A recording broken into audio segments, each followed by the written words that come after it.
저는 김정일 암살 음모를 다룬 영화를 만들던 사람입니다. 그 영화는 북한에서 체제를 지킨 작품왕이라 불렸습니다. 하지만 저는 알고 있었습니다. 그 영화는 사람을 지키는 이야기가 아니라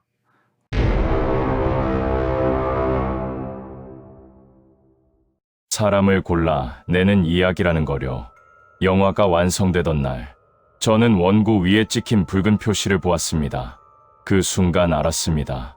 이 영화의 마지막 희생자는 배신자가 아니라 바로 제 차례라는 거려. 그래서 저는 영화를 남기고 제 이름을 버리고 그날 밤 도망쳤습니다. 제 이야기가 더 널리 퍼질 수 있도록 구독과 좋아요로 응원해 주시면 감사하겠습니다. 그리고 영상을 다 보시고 댓글로 감상평을 달아주신다면 제가 한 분 한 분 마음을 담아 인사드리겠습니다.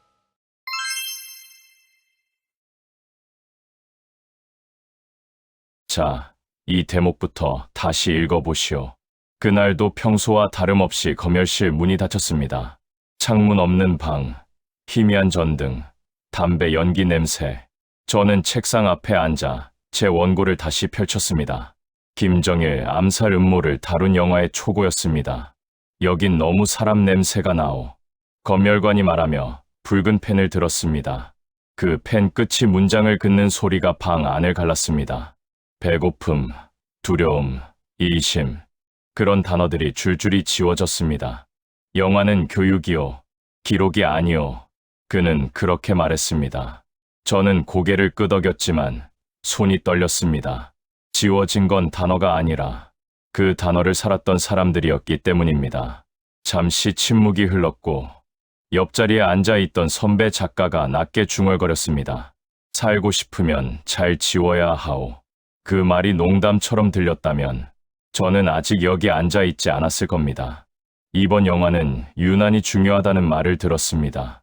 김정일을 노린 내부 암살 음모, 그 음모를 미리 막아낸 충성스러운 체제 이야기. 요즘 같은 때엔 이런 영화가 필요하오. 상부에서 내려온 말이었습니다. 요즘 같은 때, 그 말이 의미하는 바를 이제는 모르는 사람이 없었습니다. 원고를 넘기다 한 장에서 손이 멈췄습니다. 암살 음모의 주범으로 설정된 인물의 이름. 제가 자료실에서 본 기록과는 달랐습니다. 이 사람 원래 다른 이름 아니었습니까? 제가 조심스럽게 묻자 검열관은 펜을 내려놓고 저를 바라봤습니다. 이제부터는 이 이름이요. 그 눈빛에는 설명이 없었습니다. 그저 결정만 있었습니다. 그날 오후 저는 자료실로 내려갔습니다. 공식 기록과 보관 문서를 다시 대조했습니다. 분명히 존재했던 사람, 이미 처형된 사람의 기록이 영화 속에서는 살아있는 반역자로 바뀌어 있었습니다. 그리 빠르군요. 저도 모르게 혼잣말이 나왔습니다. 총보다, 재판보다 그리 먼저 사람을 죽이고 있었습니다. 저녁 무렵 다시 검열실로 돌아왔을 때 제 원고 위에는 또 다른 표시가 남아 있었습니다. 수정도, 삭제도 아닌 처음 보는 붉은 기호 하나. 이건 뭡니까? 제가 묻자 검열관은 대답 대신 원고를 덮었습니다. 오늘은 여기까지 합시다. 그날 집으로 돌아가는 길, 평양의 불빛은 늘 그렇듯 밝았지만 이상하게도 하나도 따뜻하지 않았습니다. 집에 들어서자 아들이 먼저 달려왔습니다. 아버지, 오늘 학교에서 김정은 장군님 노래 배웠습니다. 그 웃는 얼굴을 보며 저는 아무 말도 할 수 없었습니다. 아내는 밥상을 차리며 물었습니다. 영화는 잘 돼갑니까? 예, 잘 돼가고 있습니다. 그게 거짓말이라는 걸 저와 아내는 서로 말하지 않아도 알고 있었습니다. 그날 밤 잠자리에 누웠지만 눈을 감을 수 없었습니다.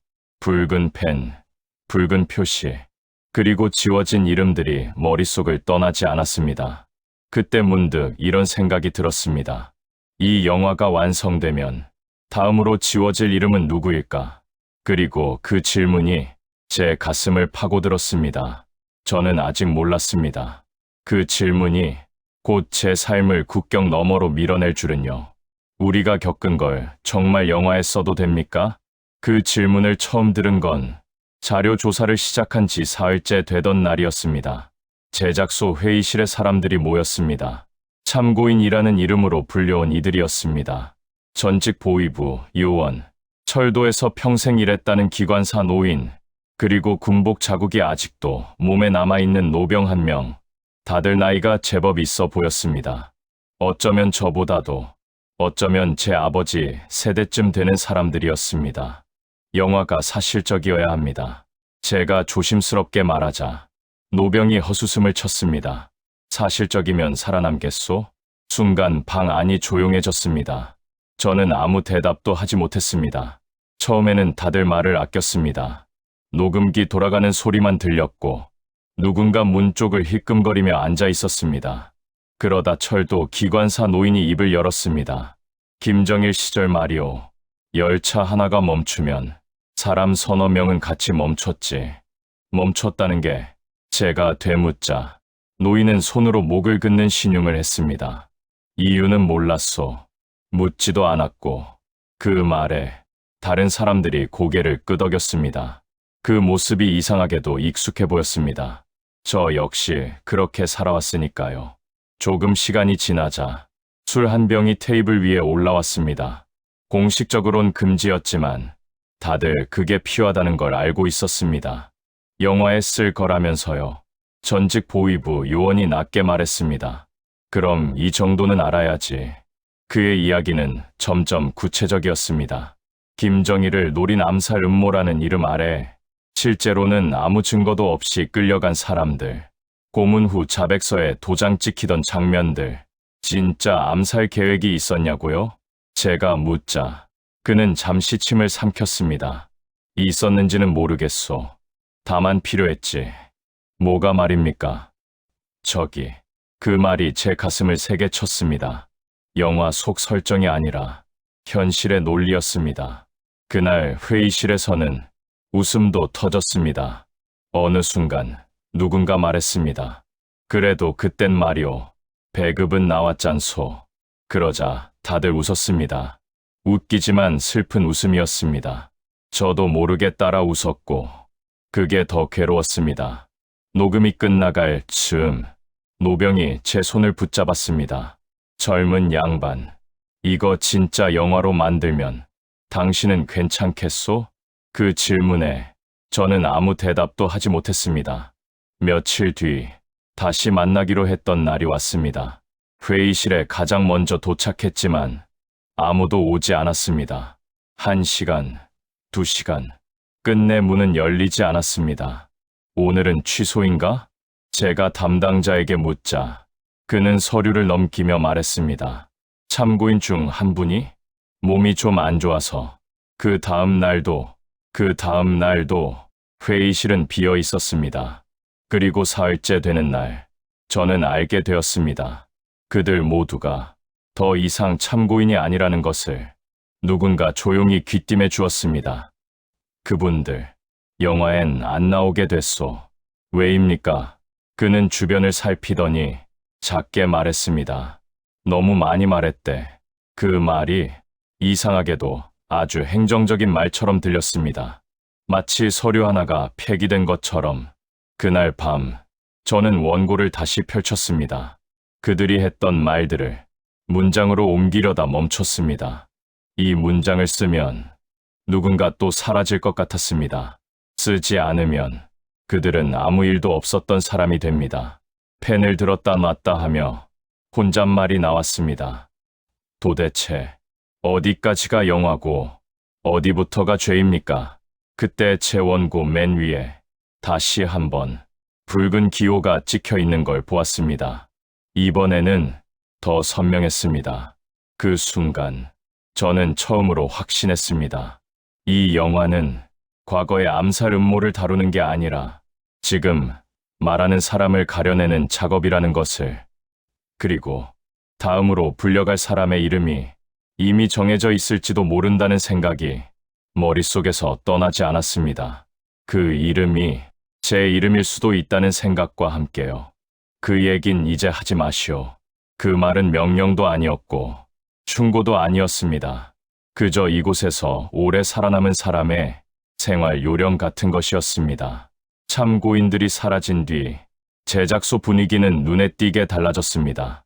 사람들은 예전처럼 모여 앉지 않았고 회의실 문은 자주 잠겨 있었습니다. 빈 의자가 몇 개 생겼지만 아무도 그 이유를 묻지 않았습니다.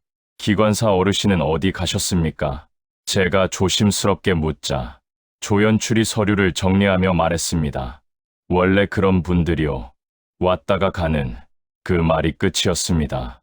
점심시간이 되어도 식당은 조용했습니다.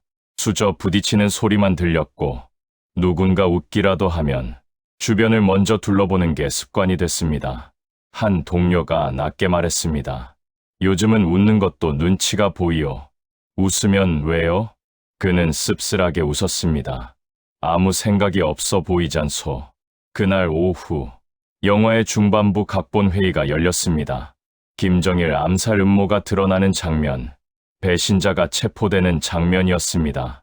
여기서 배신자가 왜 그랬는지 조금만 설명을 넣으면 어떻겠습니까? 제가 제안하자 회의실 공기가 굳었습니다. 상부에서 나온 간부가 천천히 저를 바라봤습니다. 이유는 중요하지 않소. 배신은 배신일 뿐이오. 그래도 관객이 이해하려면 그는 제 말을 끊었습니다. 이해시키지 마시오. 느끼게만 하면 돼요. 그 말에 회의실 여기저기서 고개가 끄덕여졌습니다. 저는 그 고개들이 무서웠습니다. 회의가 끝나고 선배 작가가 제 옆으로 다가왔습니다. 동무, 요즘 너무 말이 많아졌소. 그는 낮게 말했습니다. 그게 나쁜 겁니까? 여기선 그렇소. 그날 밤, 저는 집으로 돌아가는 길에 일부러 한 정거장 먼저 내려 걸었습니다. 누군가 뒤를 따라오는지 확인하고 싶어서였습니다. 아무도 없었지만 그게 더 불안했습니다. 집에 들어서자 아들이 책상 앞에 앉아 있었습니다. 아버지, 이거 학교에서 쓰라는데 맞게 쓴 겁니까? 공책에는 이렇게 적혀 있었습니다. 김정일 장군님을 노린 악랄한 반역자들은 위대한 수령님과 당의 현명한 지도 아래 모두 처단되었다. 저는 한참 동안 그 문장을 바라봤습니다. 잘 썼다. 그렇게 말해주는 수밖에 없었습니다. 아내는 부엌에서 말했습니다. 요즘 당신 밤에 자주 깨더라. 생각이 좀 많아서요. 생각은 너무 많아도 탈이오. 그 말이 괜히 가슴에 박혔습니다. 며칠 뒤 제작소 게시판에 작은 공지가 붙었습니다. 불필요한 개인 접촉을 삼가시오. 그 밑에 작은 글씨로 덧붙어 있었습니다. 영화 제작은 집단의 일이다. 그날 이후로 참고인 이야기는 아무도 꺼내지 않았습니다. 마치 처음부터 존재하지 않았던 것처럼 원고를 쓰다 보면 자꾸 그들의 말이 떠올랐습니다. 술기운에 웃으며 했던 농담, 갑자기 굳어지던 표정, 마지막에 했던 질문. 이거 진짜 영화로 만들면 당신은 괜찮겠소? 그 질문이 이제야 의미를 드러냈습니다. 어느 날 제 책상 위에 누군가 메모 하나를 남겨두고 갔습니다. 조심하시오. 이름도 날짜도 없었습니다. 글씨는 알아볼 수 없을 만큼 급히 적혀 있었습니다. 그 메모를 들고 선배 작가를 찾아갔지만 그는 고개를 저었습니다. 본 적 없소. 정말입니까? 여기선 본 적 없는 게 제일 안전하오. 그날 저녁 다시 각본을 수정하던 중 저는 한 장면에서 멈췄습니다.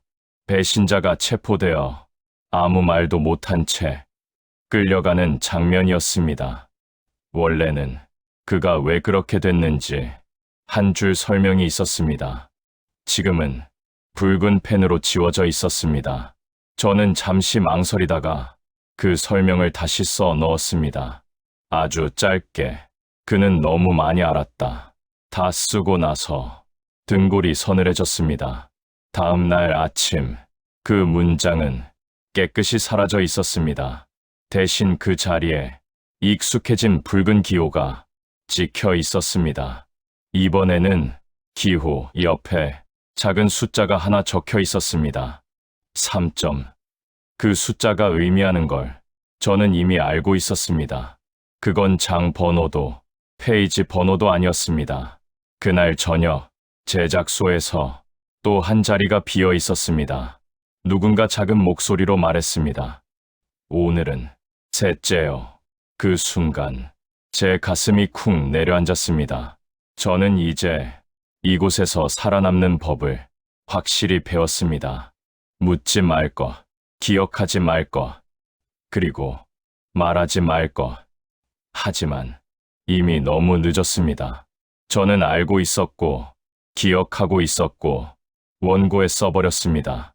그날 밤, 저는 처음으로 영화가 완성되기 전에 제 인생이 먼저 끝날 수도 있겠다는 생각을 했습니다. 그리고 그 생각은 곧 다른 결심으로 천천히 변해가고 있었습니다. 이제부터는 방향을 조금 바꿔야겠습니다. 그 말은 제안을 가장한 통보였습니다. 회의실 문이 닫히자마자 상부에서 내려온 간부가 입을 열었습니다. 말투는 부드러웠지만 눈은 단 한 번도 웃지 않았습니다.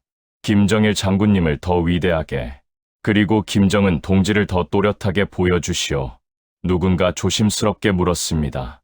더 또렷하게라면? 그는 잠시 침을 고르더니 천천히 말했습니다. 흔들림 없이, 의심 없이. 그 말이 끝나자 회의실에는 펜 긁는 소리만 남았습니다. 아무도 질문하지 않았습니다. 질문이 무엇을 부르는지 이미 다들 알고 있었기 때문입니다. 제 원고가 다시 돌아왔을 때 페이지 곳곳에 붉은 표시가 늘어 있었습니다. 이번엔 지우는 게 아니라 덧붙이라는 지시가 많았습니다. 위대한 결단, 천재적인 통찰, 절대적 신뢰, 사람이 아닌 신을 묘사하는 단어들이었습니다. 여기서 김정일 장군님이 위험을 미리 간파하는 장면을 넣으시오. 배신자가 스스로 죄를 인정하게 하시오. 김정은 동지가 계승자로서 이미 준비되어 있었다는 걸 강조하시오. 저는 고개를 끄덕이며 메모를 했지만 속에서는 자꾸 다른 문장이 떠올랐습니다. 그는 몰랐다. 그는 선택지가 없었다. 그는 끌려갔다. 그 문장들은 모두 쓸 수 없었습니다. 점심 무렵 선배 작가가 제 옆에 앉았습니다. 요즘 원고에 표식이 많더군. 그는 제 원고를 힐끗 보며 말했습니다. 괜찮겠습니까? 괜찮아야지. 그는 밥을 씹으며 웃었습니다. 여긴 괜찮은 척하는 사람들이 오래 사는 곳이오. 그 말이 웃음처럼 들리지 않았습니다. 오후 회의에서 한 장면이 문제가 됐습니다. 배신자의 아내가 남편이 끌려간 뒤 혼자 남아 우는 장면이었습니다. 이건 왜 넣었소? 간부가 물었습니다. 현실적이지 않습니까? 제가 대답했습니다. 그는 고개를 저었습니다. 현실은 필요 없소. 연민이 생기면 안 돼요. 하지만 제가 말을 잇자 그는 단호하게 말했습니다. 관객이 울면 생각을 합니다. 우리는 생각하게 만드는 영화를 원하지 않소. 그 말에 누군가 작게 기침을 했고 회의는 그대로 끝났습니다. 그날 저녁 저는 집으로 돌아와 삭제 지시받은 장면들을 따로 노트에 적어두었습니다. 아무에게도 보여줄 수 없는 기록이었습니다. 아내가 물었습니다. 왜 요즘 밤마다 글을 따로 써요? 습관입니다. 제가 웃으며 대답했지만 아내는 믿지 않는 눈치였습니다. 그 습관이 당신을 괴롭히는 것 같소. 그 말에 저는 아무 대답도 하지 못했습니다. 며칠 뒤 상부에서 다시 호출이 왔습니다. 이번엔 더 구체적이었습니다. 영화 마지막 장면을 바꾸시오. 김정은 동지가 등장해야겠소. 직접 등장입니까? 제가 묻자 간부는 고개를 끄덕였습니다. 그렇소. 이제는 보여줘야 할 때요. 그 말이 의미하는 바를 저는 너무 잘 알고 있었습니다. 이 영화는 과거의 김정일을 다루는 척하면서 지금의 김정은을 각인시키는 작품이 되는 것이었습니다. 그날 밤 저는 다시 원고를 펼쳤습니다. 손이 쉽게 움직이지 않았습니다. 펜을 들면 사람 하나가 더 지워질 것 같았고, 펜을 놓으면 제가 먼저 지워질 것 같았습니다. 아들의 방에서 노랫소리가 들렸습니다. 수령님은 우리의 태양. 그 목소리가 이상하게도 저를 재촉하는 것처럼 들렸습니다. 빨리 쓰라고, 빨리 끝내라고. 다음 날, 제 원고에 새로운 표시가 추가되었습니다. 붉은 기호 옆에 작은 글씨가 하나 더 적혀 있었습니다. 검토, 요망. 그 말은 언제나 좋지 않은 뜻이었습니다. 선배 작가가 제 어깨를 툭 쳤습니다. 동무, 이제 선택을 해야 할 때요. 무슨 선택 말입니까? 그는 제 눈을 똑바로 보며 말했습니다. 더 잘 쓰느냐, 아니면 그만 쓰느냐. 그날 집으로 돌아오는 길, 평양의 거리는 여전히 밝았습니다.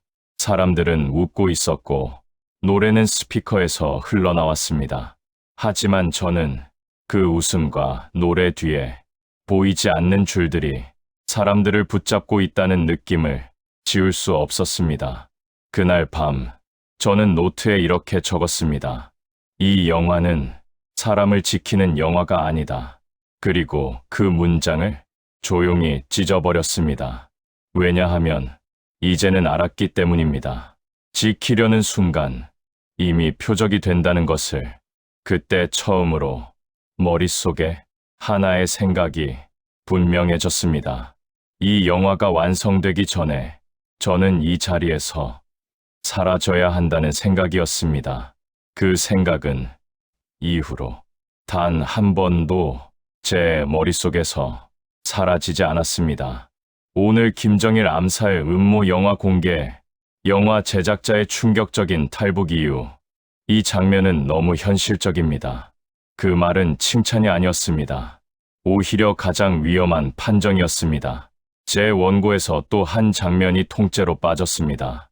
배신자의 가족이 새벽에 끌려가는 장면, 아이의 손을 놓지 않으려다 바닥에 넘어지는 아내의 모습, 그 모든 게 붉은 선 하나로 사라졌습니다. 왜입니까? 제가 묻자 검열관은 서류를 덮으며 말했습니다. 관객이 불편해하오. 영화는 불편하라고 있는 게 아니오. 그 말에 저는 웃음이 나올 뻔했습니다.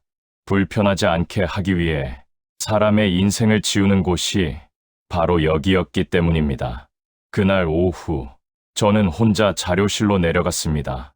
지워진 장면들이 정말 상상이었는지 확인하고 싶었습니다.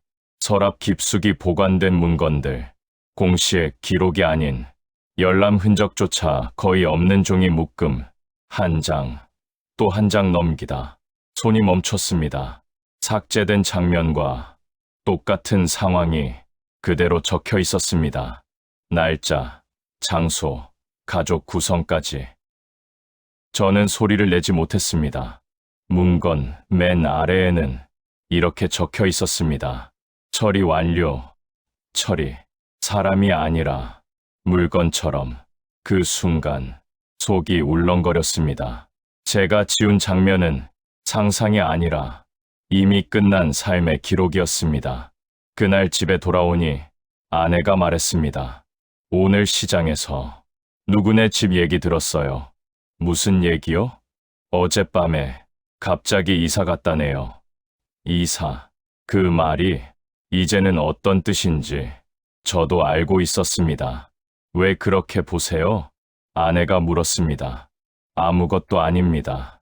그 말이 가장 큰 거짓말이었습니다. 며칠 뒤 다시 각본 회의가 열렸습니다. 간부가 제 원고를 두드리며 말했습니다. 이 장면 왜 이렇게 힘을 줬소? 중요한 장면이라서요.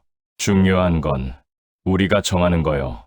그 말에 순간 뭔가가 제 안에서 끊어졌습니다. 그럼 저도 모르게 말이 튀어나왔습니다. 현실에서 일어난 일들은 왜 이렇게 다 지워야 합니까? 회의실이 완전히 조용해졌습니다. 간부는 잠시 저를 바라보다가 아주 차분하게 말했습니다. 동무, 현실은 이미 끝났소. 우리는 끝난 걸 다시 만들지 않소. 그 말은 너무나 담담해서 더 잔인했습니다. 회의가 끝난 뒤 선배 작가가 저를 붙잡았습니다. 왜 그랬소? 그는 낮게 말했습니다. 요즘 분위기 모르겠소? 압니다. 제가 대답했습니다. 그래서 더 이상 모르는 척 못하겠습니다. 그는 한숨을 쉬며 말했습니다. 그게 바로 여기서 제일 위험한 생각이요. 그날 밤 저는 다시 노트를 꺼냈습니다. 삭제된 장면들을 하나하나 적기 시작했습니다. 영화에는 못 들어가지만 제 기억에서라도 지우고 싶지 않았습니다.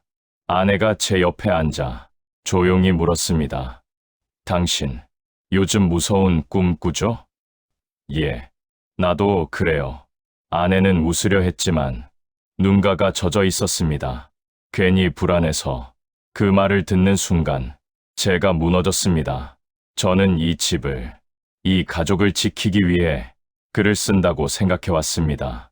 하지만 지금은 제가 쓴 글 때문에 이 가족이 위험해지고 있었습니다. 그 사실이 가장 아팠습니다.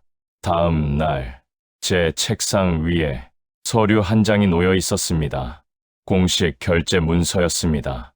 해당 장면 삭제 확정, 그 아래에 익숙한 붉은 기호, 그리고 숫자 하나, 5점.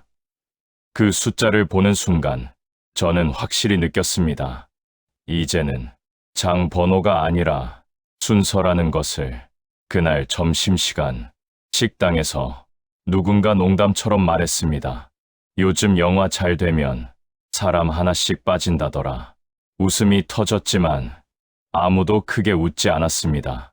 저는 그 웃음이 이상하게도 눈물처럼 들렸습니다. 그날 밤 아들은 제 옆에 와서 조용히 말했습니다. 아버지, 영화 속 나쁜 사람들은 다 죽죠? 그래, 제가 대답했습니다. 그럼 아버지는 좋은 사람이라서 안 죽는 거죠? 그 질문 앞에서 저는 아무 말도 할 수 없었습니다. 그날 이후로 제 아내 하나의 생각이 분명해졌습니다. 이곳에서 살아남는 건 글을 잘 써서가 아니라 아무것도 남기지 않는 것이고, 제가 남기고 싶은 건 이곳에 둘 수 없는 것들이라는 사실. 그 깨달음은 두려움이었지만 동시에 처음 느끼는 이상한 사이다 같았습니다. 적어도 이제는 제가 무엇을 하고 있는지 알게 되었으니까요. 그리고 그 깨달음은 곧 다음 선택으로 저를 밀어가고 있었습니다. 그건 준비하라는 신호요. 그 말을 들은 순간 저는 귀가 잘못 들렸다고 생각했습니다. 하지만 선배 작가의 얼굴에는 농담의 기색이 전혀 없었습니다. 무슨 준비 말입니까? 제가 되묻자 그는 주변을 한 번 더 살피고는 아주 작은 목소리로 말했습니다. 사라질 준비. 그날 아침 제 책상 위에 놓인 원고를 보자마자 저는 숨이 막혔습니다. 익숙해진 붉은 기호가 이전보다 훨씬 크게 찍혀 있었습니다. 그리고 그 옆에 처음 보는 작은 글씨가 덧붙어 있었습니다. 개별 면담 요망, 개별 면담. 그 말이 어떤 뜻인지 이곳에 오래 있으면 설명하지 않아도 알게 됩니다. 오늘 오후요. 선배가 말했습니다. 시간 비워두시오. 그날 오전 내내 저는 한 줄도 쓰지 못했습니다. 펜을 잡으면 손에 힘이 들어가지 않았고, 문장을 쓰려 하면 아들의 얼굴이 먼저 떠올랐습니다. 점심시간, 식당에 앉아 있는데 누군가 웃으며 말했습니다. 오늘 면담 있다며?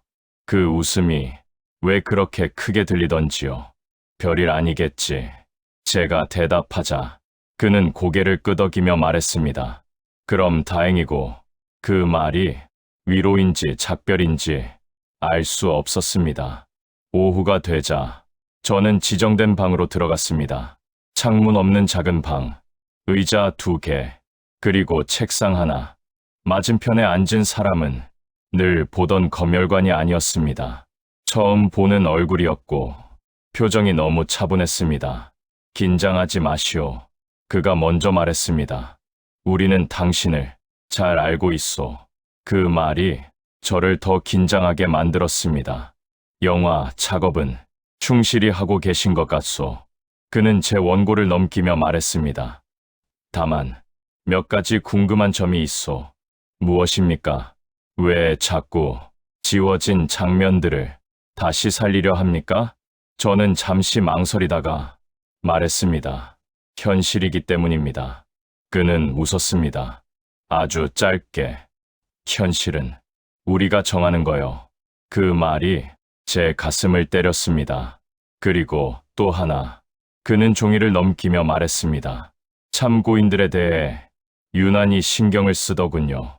그분들이 도움을 주셨습니다. 그분들은 이제 필요 없소. 필요 없다는 말이 이토록 차갑게 들릴 수 있다는 걸 그날 처음 알았습니다. 면담은 오래가지 않았습니다. 그는 마지막으로 이렇게 말했습니다. 영화는 곧 완성될 거요. 당신도 자기 역할을 다 하길 바라오.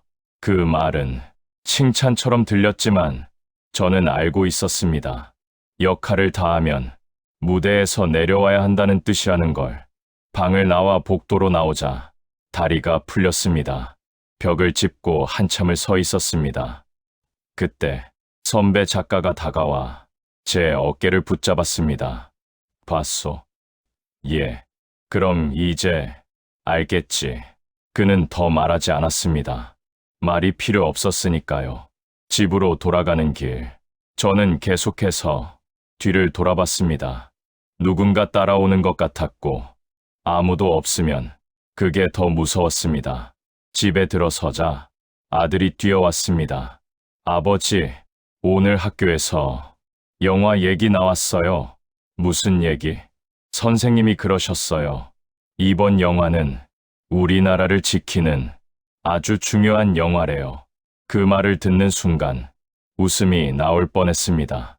제가 쓰고 있는 영화가 이 아이에게는 지켜주는 이야기로 전해지고 있었던 겁니다. 아내는 제 얼굴을 보더니 조용히 말했습니다. 무슨 일 있었죠? 아닙니다. 제가 말했지만 아내는 믿지 않았습니다. 당신 얼굴은 거짓말을 못해요. 그날 밤 아들이 잠든 뒤 아내와 마주 앉았습니다. 요즘 당신 집에 와도 여기 없는 것 같아요. 미안합니다. 미안하다고 끝날 일입니까? 아내의 목소리가 조금 떨렸습니다. 우리 괜찮은 거죠?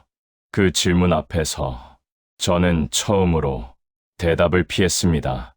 그날 새벽 잠에서 깼을 때 문득 이런 생각이 들었습니다. 이곳에서는 열심히 일한 사람도 조용히 산 사람도 결국 같은 표식을 받는다는 생각. 그 차이는 얼마나 늦게 알았느냐. 그뿐이라는 생각. 다음 날 아침 제작소에 도착하자 또 한 자리가 비어 있었습니다. 누군가 말했습니다. 어제 면담 다녀왔대. 다른 사람이 물었습니다. 그래서 그게 끝이래. 그 말이 너무 담담해서 저는 웃음이 나왔습니다. 웃고 나서 눈물이 났습니다. 그날 오후 저는 처음으로 원고를 덮고 아무것도 쓰지 않았습니다. 그리고 머릿속에 한 문장이 떠올랐습니다. 여기서 더 쓰면 나는 남지 않는다. 그 문장은 두려움이었지만 이상하게도 마음 한켠이 조금 시원해졌습니다. 마치 오래 막혀있던 숨을 처음 내쉰 것처럼요. 그날 밤 저는 노트 맨 마지막 장에 짧게 적었습니다.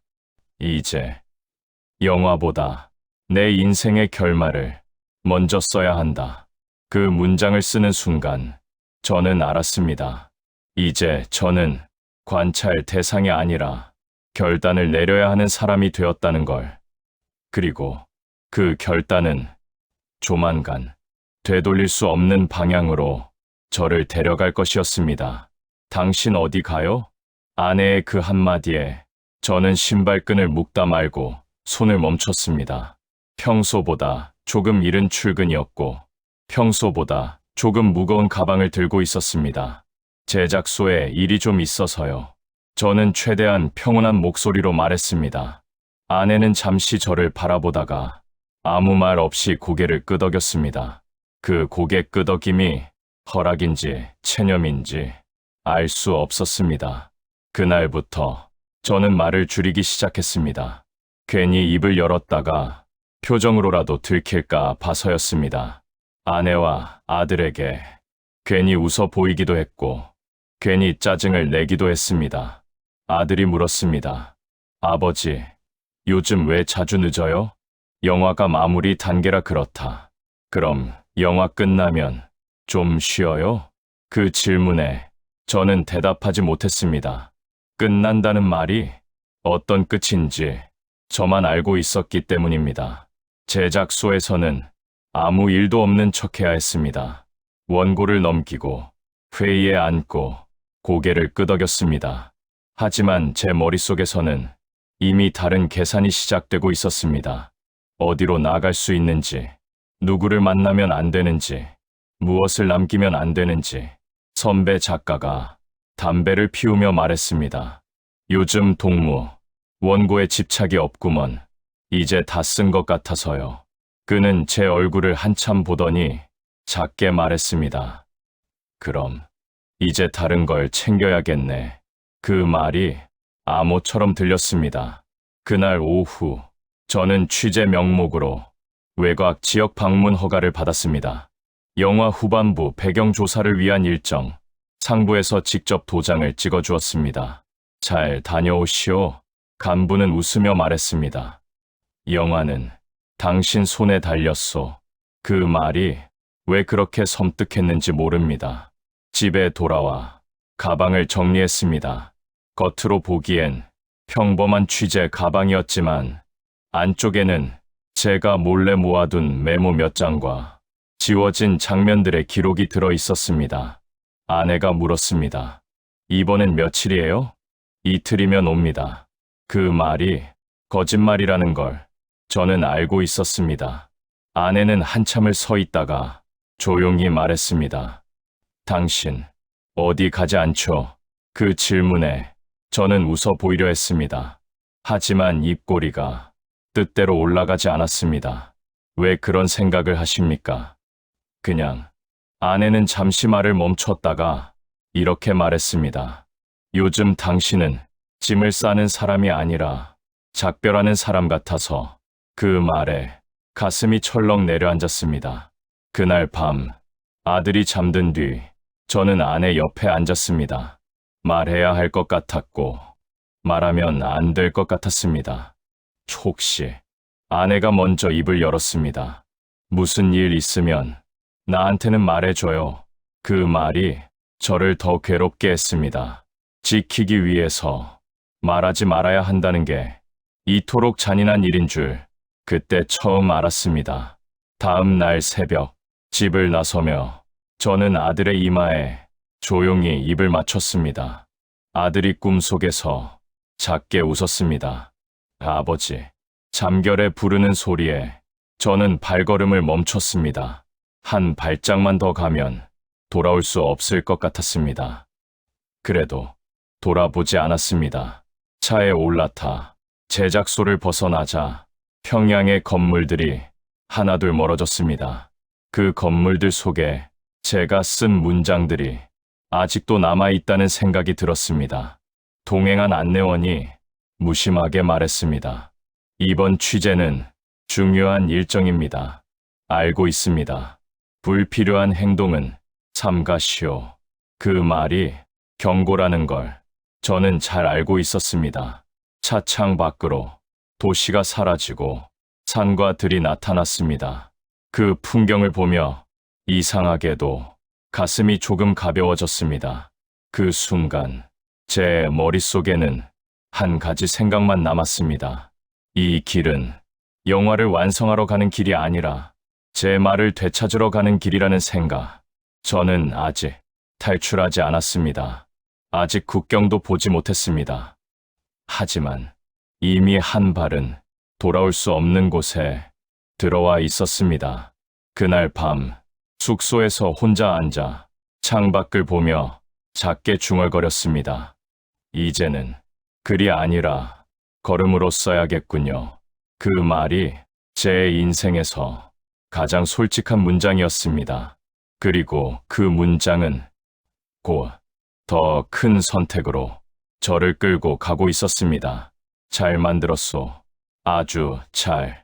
그 말이 들렸을 때 저는 박수가 먼저 터질 줄 알았습니다. 영화가 끝났고 상영관의 불은 켜졌지만 아무도 손을 치지 않았습니다. 간부들만 앉아있는 작은 시사회장이었습니다. 의자는 반쯤 비어 있었고 누군가 일부러 한 자리씩 뛰어 앉아 서로의 숨소리만 들리게 만들었습니다. 영화는 정확히 제가 쓴 대로 흘러갔습니다.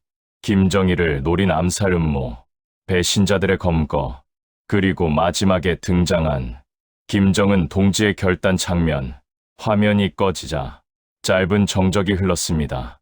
그 정적이 저를 더 긴장하게 만들었습니다. 자, 느낀 점 있으면 말해보시오. 간부 한 명이 말했습니다. 아무도 대답하지 않았습니다. 그 침묵이 이 영화의 진짜 결말처럼 느껴졌습니다. 잠시 뒤 앞줄에 앉아 있던 사람이 손바닥을 천천히 마주쳤습니다. 따짜, 따짜. 그 소리가 시작이었고 그제야 나머지 사람들이 마지못해 박수를 쳤습니다. 소리는 컸지만 기쁨은 없었습니다. 이 영화는 잘 배워야 할 영화요. 그가 말했습니다. 특히 요즘 같은 때에는 그 말이 끝나자 몇 사람이 고개를 끄덕였습니다. 그 모습이 왜 그렇게 섬뜩했는지 모릅니다. 시사회가 끝난 뒤 간부가 저를 따로 불렀습니다. 동무, 이 영화의 핵심이 뭔지 아시오? 체제를 지키는 것입니다. 제가 대답하자 그는 웃었습니다. 아니요, 누가 지워질 수 있는지를 모두에게 보여주는 것이요. 그 말이 제 귀에서 떠나지 않았습니다. 복도로 나왔을 때 선배 작가가 제 곁에 섰습니다. 축하하오. 그는 낮게 말했습니다. 영화는 성공이요. 그럼 사람들은요? 그는 잠시 침을 삼키더니 아무렇지 않은 척 말했습니다. 사람은 원래 영화보다 오래 못 가. 그 말이 농담처럼 들리지 않았습니다. 그날 저녁 시사회 참석자 중 한 명이 보이지 않았습니다. 누군가 물었습니다. 아까 앞줄에 앉았던 그 사람은? 급한 일 생겼대. 그 대답이 너무 익숙했습니다. 숙소로 돌아와 혼자 TV를 켰습니다. 뉴스에서 영화 개봉 소식을 전하고 있었습니다. 김정일 암살 음모를 선제적으로 분쇄한 위대한 서사, 아나운서의 목소리가 유난히 또렷했습니다. 저는 리모컨을 내려놓고 한참을 화면만 바라봤습니다. 저건 영화고 이건 현실이다. 그 경계가 이제는 전혀 느껴지지 않았습니다. 그때 문이 조용히 두드려졌습니다. 동무, 선배 작가의 목소리였습니다. 잠깐 나와보시오. 복도 끝, 사람 없는 계단에서 그는 담배를 꺼냈습니다. 이제 정리될 거요. 무엇이 말입니까? 그는 담배 연기를 내뿜으며 말했습니다. 영화도, 사람도, 저는 어떻게 됩니까? 그는 저를 오래 바라보다가 이렇게 말했습니다. 당신은 너무 많이 알았소. 그 말이 판결처럼 들렸습니다. 그날 밤, 저는 거의 잠들지 못했습니다. 창밖에서 차량 소리가 날 때마다 몸이 굳었습니다. 새벽녘, 문득 이런 생각이 들었습니다. 이 영화는 이미 끝났는데 왜 나는 아직 여기에 있는가? 아침이 되자 제작소에서 연락이 왔습니다. 오늘 추가 일정이 있습니다. 간단한 면담입니다. 간단한 면담. 그 말이 어제보다 더 무겁게 느껴졌습니다. 전화를 끊고 창가에 섰습니다. 멀리 보이는 산과 들, 어제 지나온 길이 머릿속에 겹쳐졌습니다. 그때 제 가방 속 메모가 떠올랐습니다. 지워진 장면들, 말해지지 않은 이름들, 저는 그 메모를 꺼내 한 장씩 찍기 시작했습니다. 바람에 흩날리며 창밖으로 사라졌습니다. 이건 여기 남겨둘 수 없지. 그 말을 혼잣말로 하자 이상하게도 마음이 조금 가벼워졌습니다. 그 순간 휴대전화가 다시 울렸습니다. 지금 내려오시오. 차가 대기 중이오. 저는 잠시 망설이다가 가방을 들었습니다. 그리고 문을 나섰습니다. 복도를 걸으며 문득 깨달았습니다. 이제 저는 영화 속 인물이 아니라 영화가 끝난 뒤에 지워질 사람이 되었다는 걸.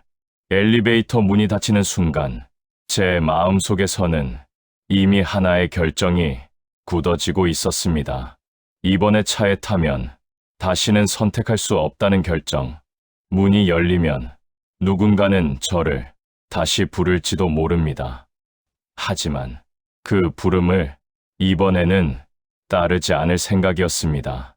그 생각이 두려움이 아니라 이상하게도 조금은 시원하게 느껴졌습니다. 마치 길게 숨을 참고 있다가 이제야 내쉬는 것처럼요. 그리고 그 숨이 다음 걸음을 재촉하고 있었습니다. 지금 타셔야 합니다.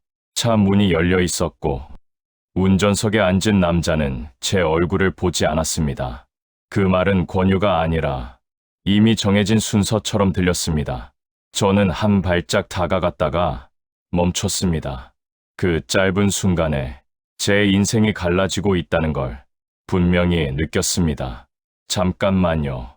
제가 말하자 남자가 고개를 돌렸습니다. 무슨 문제라도 있습니까? 가방을 차에 두고 온 게 있어서요. 그는 잠시 저를 바라보다가 손목시계를 힐끗 보았습니다. 서두르시오. 그 한마디가 제 등을 떠밀었습니다. 하지만 저는 그날 처음으로 뒤로 물러섰습니다. 차 문이 닫히는 소리와 함께 차는 천천히 출발했습니다. 그 뒤를 바라보며 저는 숨을 크게 들이마셨습니다. 이제 돌아갈 수 없다는 사실이 분명해졌습니다. 저는 미리 정해둔 골목으로 들어갔습니다. 불빛이 졌고 사람이 드문 길, 발걸음 소리가 유난히 크게 들렸습니다. 그때 전화가 울렸습니다. 어디십니까? 낯선 목소리였습니다. 곧 도착합니다. 제가 최대한 침착하게 대답하자 잠시 침묵이 흘렀습니다. 위치가 다릅니다. 그 말에 심장이 내려앉았습니다. 길이 막혀서요. 또 한 번의 침묵. 그 침묵이 무서웠습니다. 알겠습니다. 그는 짧게 말하고 전화를 끊었습니다. 그 순간 저는 뛰기 시작했습니다. 숨이 가빠졌고 다리는 마음대로 움직이지 않았습니다. 하지만 멈출 수 없었습니다. 머릿속에는 아들의 얼굴이 떠올랐고 아내의 목소리가 겹쳐졌습니다. 어디 가지 않죠? 그 질문에 이제야 답을 하는 것 같았습니다. 도시의 끝자락을 벗어나자 어둠이 훨씬 짙어졌습니다. 미리 연락해 두었던 사람을 만나야 했습니다. 영화 취재 때 알게 된 운전기사였습니다. 여기요. 어둠 속에서 작은 불빛이 흔들렸습니다. 지금 가야 합니다. 그가 말했습니다. 조금만 늦으면 오늘은 끝입니다. 차에 올라타자 엔진 소리가 제 심장 소리처럼 크게 들렸습니다. 어디까지 가는 겁니까? 묻지 마세요. 그가 말했습니다. 아는 게 많으면 사람이 오래 못 삽니다. 그 말에 저는 고개를 끄덕였습니다. 이미 너무 잘 알고 있었습니다. 차는 밤길을 달렸습니다. 검문소 하나를 지나고 또 하나를 넘었습니다. 그때마다 운전기사는 태연하게 말했습니다. 취재 나왔습니다. 영화 자료 조사입니다. 그 말이 이렇게까지 도움이 될 줄 몰랐습니다. 차가 멈췄을 때 그는 말했습니다. 여기서부터는 걸어가셔야 합니다. 얼마나요? 돌아보지 말고 불빛이 보일 때까지. 그 말을 끝으로 차는 방향을 틀어 사라졌습니다. 저는 혼자가 되었습니다. 바람 소리, 풀 밟는 소리, 멀리서 들리는 개 짖는 소리, 한 발, 또 한 발, 발이 지늘게 빠졌고 넘어질 뻔도 했습니다. 그때마다 속으로 되뇌었습니다. 지금 멈추면 끝이다. 어둠 속에서 갑자기 손전등 불빛이 스쳤습니다. 몸이 굳었습니다. 거기 누구요? 저는 숨을 죽였습니다. 발소리가 가까워졌다가 다시 멀어졌습니다. 그 순간 다리가 풀려 주저앉을 뻔했습니다. 조금 더 가자 희미한 불빛이 보였습니다. 그 불빛이 왜 그렇게 눈물이 나게 하던지요. 그때 갑자기 뒤쪽에서 소리가 들렸습니다. 차량 소리였습니다. 저는 몸을 낮추고 풀숲으로 들어갔습니다. 손에 흙이 묻고 옷이 찢어졌지만 아무것도 느껴지지 않았습니다. 차가 지나가고 다시 정막이 왔을 때 저는 깨달았습니다. 이제 정말로 돌아갈 수 없다는 걸. 불빛이 점점 가까워졌고 그 앞에서 사람 한 명이 서 있었습니다. 맞습니까? 그 질문에 저는 고개를 끄덕였습니다. 그럼 지금부터는 말을 아끼세요.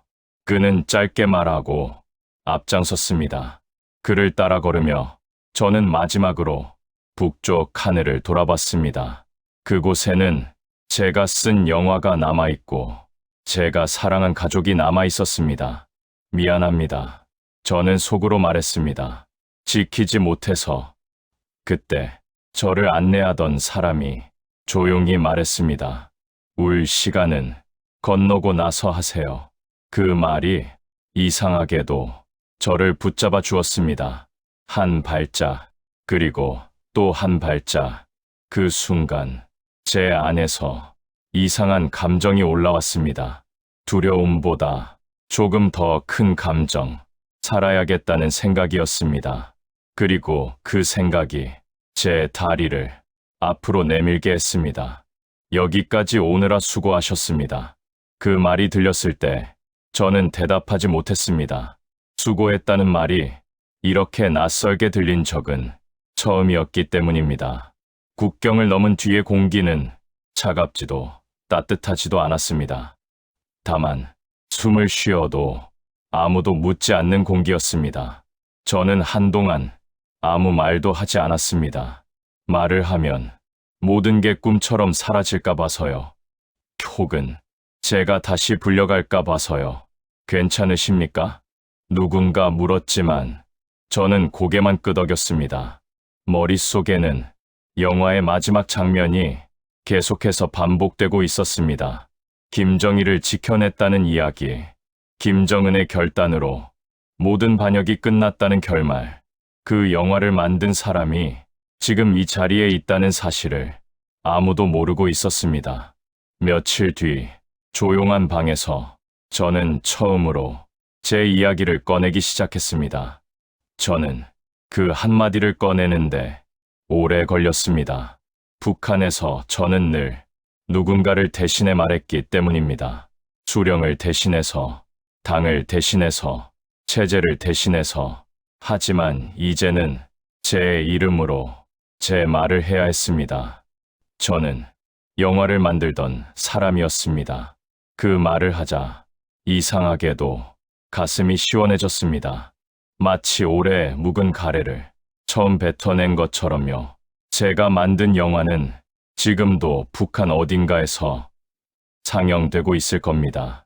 누군가는 그 영화를 보며 고개를 끄덕이고 누군가는 박수를 치겠지요. 하지만 그 화면 뒤에는 사라진 사람들이 있습니다. 참고인이라는 이름으로 불려왔다가 다시 돌아가지 못한 노인들, 지워진 장면 속 가족들, 그리고 지금도 묻지 않는 법을 배우며 살아가는 사람들, 그들 생각을 하면 가슴이 미어집니다. 아내와 아들 생각은 더 말할 것도 없습니다. 지금쯤 아들은 학교에서 그 영화 이야기를 듣고 있을지도 모릅니다. 아버지가 만든 영화라는 걸 모른 채로요.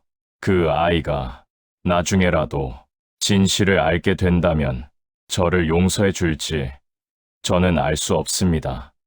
다만 그 아이가 거짓말을 쓰지 않아도 되는 세상에서 살기를 바랄 뿐입니다.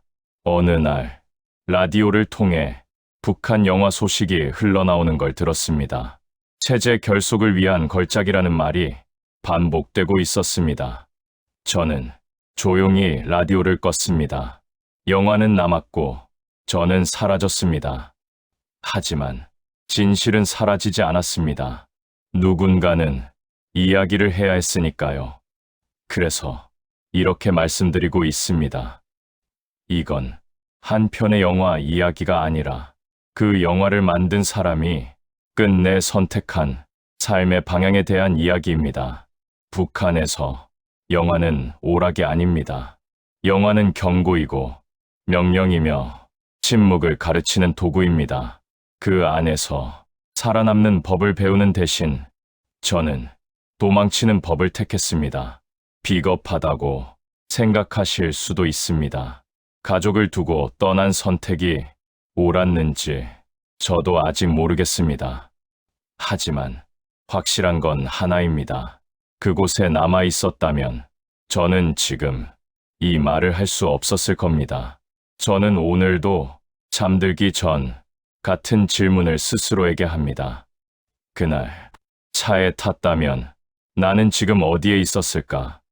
그리고 이 질문을 이제는 여러분께 드리고 싶습니다.